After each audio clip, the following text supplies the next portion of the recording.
Hello buddies! Alam niyo ba na ang blue ternate na tinatawag ding butterfly pea, blue pea, ternate, Darwin pea, Asian pigeon wings, or pukingan sa Tagalog ay hindi lang isang ornamental plant at natural food coloring, kundi isa ring tsaa at tradisyonal na halamang gamot sa Ayurvedic at Chinese medicine.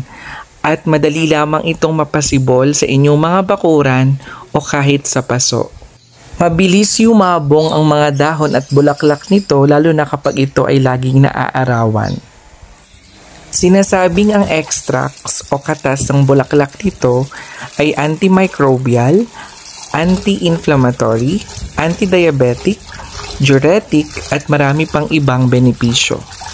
Sinasabi ring nakakatulong ito para mag-glow ang ating skin, nakakapag-promote ng hair growth